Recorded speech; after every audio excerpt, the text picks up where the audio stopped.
NFL now, and a close look here on the Saints as they try to get this out of their minds. That last-second playoff loss thanks to Stephon Diggs' 61-yard touchdown that absolutely set the sports world on fire here. In the meantime, all eyes on the NFL draft, and after picking Marshawn Lattimore and Alvin Kamara, Saints became the second team in NFL history with the offensive and defensive rookies of the year. Questions here with Drew Brees and his future. We send it now out to Indy and our Susie Colbert.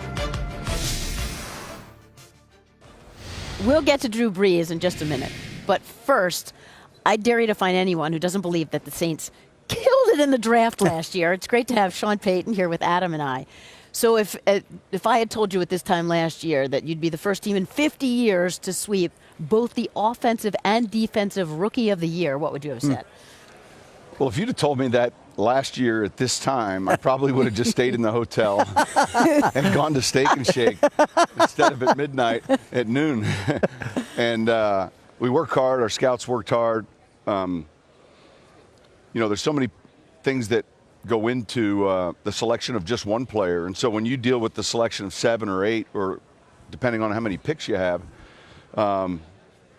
you're hoping to really stay close to your standards, both as athletes and also as people, their football IQ, and all of those guys we were able to be at private workouts with, and fortunately they came in and their learning curve was very quick. How long did it take for you to realize we have a special rookie class here? It's a good question. I think it took a while because you start with both Lattimore and Ramczyk had some injury history. Ramczyk wasn't even able to work out and do a lot of these drills because he had a hip injury. Right, Ryan Ramczyk, your offensive Ryan lineman. Ramczyk. And then Marshawn Lattimore had missed a lot of games with his hamstring. So, you know, you start the process right away in the spring with rookie minicamp, and they're not getting a lot of the reps. Ryan, we knew, wasn't going to be ready till the start of training camp. So you're always a little skeptical, not about his health, but, man, it's hard for a rookie to come in and play to begin with, but then to miss the spring and still play. With Marshawn, he was able to really, between rookie camp and the start of regular camp, really get in good shape. Kamara right away. I would say the first week of training camp, you started to see that, man, this Ramczyk at tackle's doing well. Lattimore's been healthy. Kamara's, you know, and Kamara, mind you, is on a depth chart at that moment with Adrian Peterson and Mark Ingram, which I think is beneficial. And then when you throw in Marcus Williams, who right away you could tell was going to be extremely successful. Alex Anzalone. Great linebacker. Trey Hendrickson, whose girlfriend's father is Dan Hampton. That can't hurt. Wow. Right? He's another defensive end.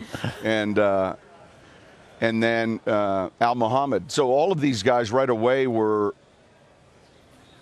not, you know, third, if you will, in the reps, but second and showing signs that they could play with the starters. I'd say the first 2 weeks of training camp. Okay, so let's talk about Drew Brees. And everyone has expressed, from Drew to you to general manager Mickey Loomis, he's coming back. Everybody wants to know, why isn't this automatic? Why isn't the deal getting done? And the clock is ticking. March 14th, his contract voids. This isn't the first time we've kind of found ourselves in this situation, and I think both Tom and Mickey, Tom Condon, Mickey Loomis, there's some patience and understanding, and like it might be tomorrow night's dinner at St. Elmo's, and we're I don't think about it much because I know it is going to get done, and I think Drew feels the same way. And I think it'll be done sooner than later, and then it'll be one less item for everyone to talk about. But nonetheless, I don't think there is anything that has slowed it down, or there's not one reason why it hasn't gotten done other than probably Mickey and Tom have done other things, and I'm sure we'll meet here. They're both busy men. Yeah. Yeah, I think it'll get done pretty soon. How much more football does Drew Brees have left realistically, Sean?